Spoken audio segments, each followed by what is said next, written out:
Hello, this is Riding with Ree, and today I'm going to be taking you through my summer morning routine with Ted.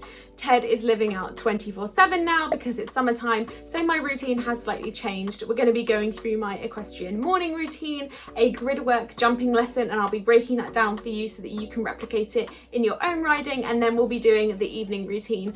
Before we jump into that video, I wanted to give you a couple of updates on part loading Ted and sharing him, what's been happening, any ups and downs we've been going through. If you would like more videos on that subject where I just give you updates on the day-to-day life of sharing, do let me know in the comments below. I'm happy to make more of these. Equally, if you want to jump straight into the summer routine part of this video, that is completely fine. I won't be offended. You may have seen that YouTube has released new chapters, so if you push your mouse over onto the red line where the timestamps are, you will actually see that it's broken up into chapters, and you can choose whichever part of the video you would like to start in, and I will see you there.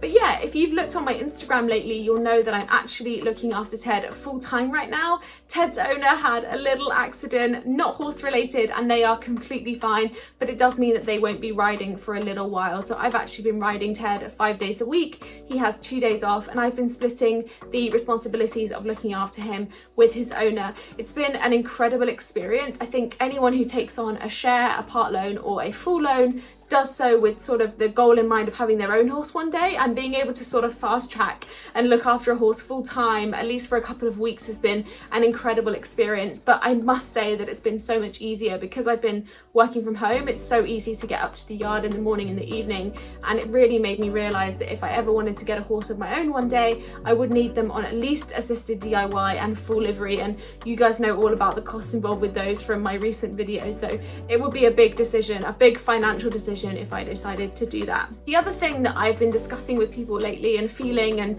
talking about in my DMs and on my stories is just feeling really rusty in my riding, and I know that other people have felt this way, adults who take on a share after having a big break from horse riding. I stopped lessons when I was around 18, and then I was riding but I wasn't having lessons, and then I had a real 5-year gap where all I did was hack occasionally. And I've talked about doing a whole video on my horse riding story, and I don't know that there's the demand from that for that yet from you, but if there is and you would like a full horse riding story video, let me know in the comments below. I'll be happy to do that as well. But yeah, I had a break and I felt really frustrated knowing that in my schooling now, if I just kept it up for those 5 years, maybe I'd been so much further ahead and more advanced. And there are things that I have, little habits that I do that I feel like I shouldn't have, like my heels sometimes too far down or too far forward, and really simple things that I know I shouldn't be doing. They're really simple. So I think if you are feeling that way, I was speaking about it with my instructor, and her advice was just, you know, persevere. Yes, you can't go back and get those 5 years of lessons back, and yes, you probably would have been further ahead, but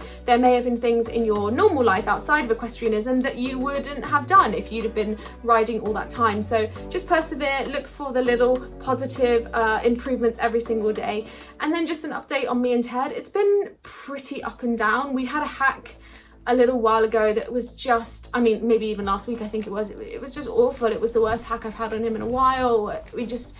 He was really wound up. This dog ran at us, and I'll share some of it with you this week or next week when I do a video on a hack out with me with some friends. I went out the next day with friends and we did the same route we'd done before and kind of made that into a positive experience, and it was so much better, and you'll see that. But yeah, it was a really horrible ride, and it made me feel like, oh, we're just going back to the beginning. And I realized I had to get home and think about it and be like, no, it's just been lockdown. We haven't been hacking during lockdown. He hasn't been out, so he's just excited and we're starting again. And then almost immediately after that, we had this incredible Gridwork lesson, which you're about to see, and it just made me feel like on top of the world again. And you know, I think that's just it with horses. It's up and down. Not every day is perfect, and it's all right if you have a bad day. It's all right if you want to take a day away from riding and come back and gather yourself and start again. So I just wanted to share that and be a bit vulnerable in the hopes that if you're feeling any of these things, it's fine. You're not the only one. That's it. Let's jump into the video.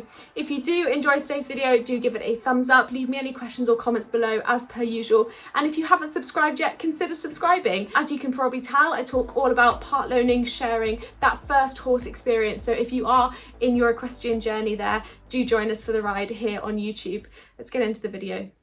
So as I mentioned, Ted is out in the field full time, so the first thing I do when I get to the yard is make up his breakfast. Ted has chaff and fast fibre, and the fast fibre are these pellets that need to soak. So I make those up beforehand before I go to get them in, because he actually eats his breakfast after we've ridden in the morning.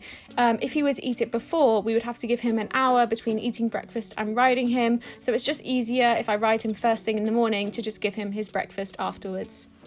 So I'll cover that bucket of fast fibre up so that it can soak whilst we're riding. I'll grab my head collar and then it's off to the field to catch Ted.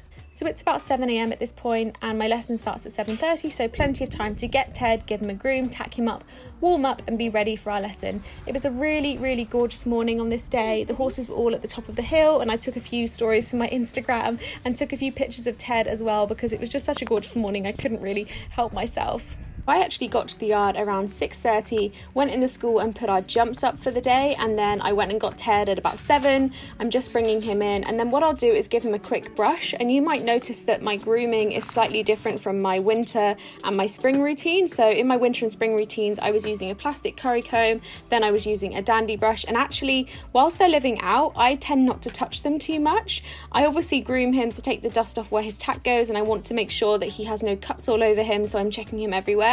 But I'm trying not to mess with his coat too much because he's not wearing a rug. I don't want to take any of the natural oils out of his coat because those are the things that protect him from the rain and the weather in general. So I give them a light brush in the summer when they are living out 24/7. So it's about 7:15 now and I'm just tacking up as normal. I usually tack up 15 minutes or so before my lesson because, as some of you may know from my Instagram, I walk Ted around in hand for 5 to 10 minutes before I get on him because it just makes him more comfortable. It works for him and therefore it works for me. One thing I forgot to put on here, and I ended up going down to the school and then coming back up, was his jumping boots. So I've started putting on his front boots when we're jumping, just while he's learning to pick his feet up, just to make sure he doesn't get any knocks. So before I knew it, it was 7:30 and we were having our Gridwork lesson. I'm going to give you a whistle-stop tour now of the exercises we did in this lesson, but if you would like any video specifically on full sessions, the layout of those sessions, what you should be looking for, what you should be doing and how to set them up, do let me know in the comments. I'd be happy to make those. So as part of our warm-up, we did a snaky exercise, just flexing in and out of the bends to encourage Ted to be flexible and be more supple through his neck and his body. And we also did a turn on the forehand. I'll let my instructor explain what that means and show you an example. So his front legs stay still. Yep. And his back legs move around the front legs. We want him to look left slightly. Yeah. Left leg slightly back, so you're pushing his bottom. Okay. And then as he moves, you half halt, release, half halt, release, so he's facing the other direction. Okay. So it's a flexion to the left rather than a bend, not too Okay. much. If we do too much, it goes off balance and moves his front legs. Right. Okay. Good boy. Yeah, good boy. Good boy. Okay. So our first exercise to get us prepared for jumping was just trotting poles. We're going to trot down where our grid will sit, and you can see where the jumps are going to be from the wings. Once we were happy with our rhythm over the trotting poles, we made the middle fence a cross pole and approached this from both ends of the school on both reins. I'll show you this from 2 different angles so you can see the setup. Once we were happy with that, we then added a small upright, and you can see that we're just starting to build our grid out here, fence by fence. The next progression, of course, you've probably guessed, is to add a couple more jumps. So we keep that first bounce really small, we add a second bounce, and then we have one stride to a slightly bigger cross pole. So the next progression is to add an oxer to the end of our grid, which is a spread, a wider fence than normal. We're staying on the right rein so that we can always keep the oxer at the end of our grid. You always want the biggest fence at the end. A simple way to introduce a spread to a new horse or rider is just to have 2 cross poles like you just saw. I'm also going to show you our outtake here. This was our first attempt at jumping this oxer. Ted messes up his stride in the first couple of fences, but then he jumps the last fence much bigger than he needs to because he sort of spots the second cross pole at the last minute.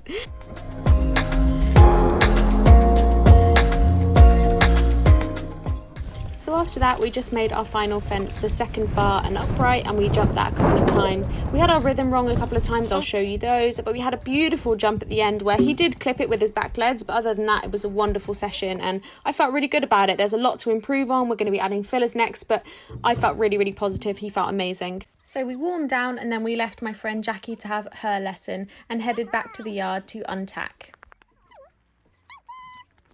So even though it's only 8:30 in the morning, it's still really warm. It's a hot day today. So once I've untacked Ted, I'm also going to hose him off and make sure that all of the sweat is taken off him with a cloth and then sweat scraping him down.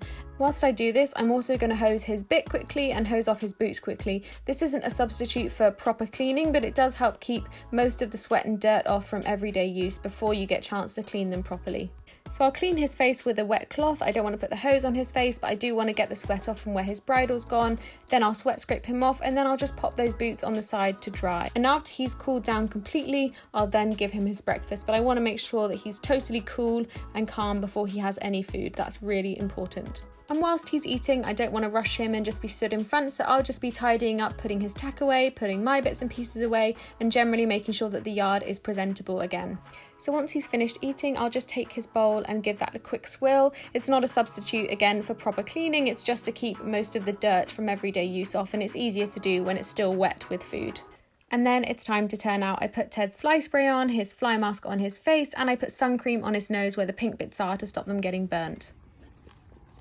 Fast forward to the evening, it's about 6 p.m, Ted has been out all day. I'm just going to go and grab him in, take his fly mask off, double check him for any cuts, bruises, anything like that, pick his feet out, give him a feed, and then he can go back out for the evening. So I always take his fly mask off as soon as I grab him. He's had it on all day, it's getting dark now, he doesn't necessarily need it, and I think it's just nice to take it off as soon as possible for the evening and for the night ahead.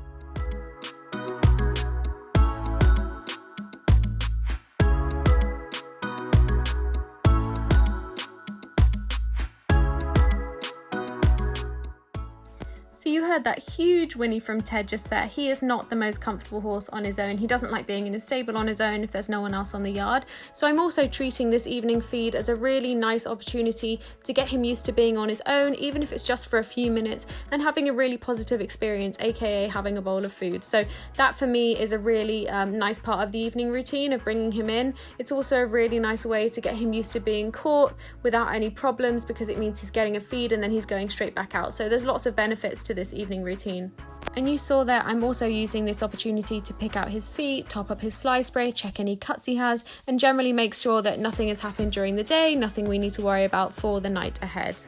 And then it's straight back out in the field, ready to repeat the process tomorrow. Ted actually stayed with me for a few minutes, which was really, really cute. I don't know if he wanted a cuddle, probably not, he probably thought I had food, but I thought it was adorable. So that is today's video, our summer morning routine. I hope you've enjoyed it. If you did, give it a thumbs up. Leave me any questions or comments below, and don't forget to subscribe. We have a lot more where this came from and a lot more to share with you, so I hope to see you next time. Have a great day. Go on, Teddy.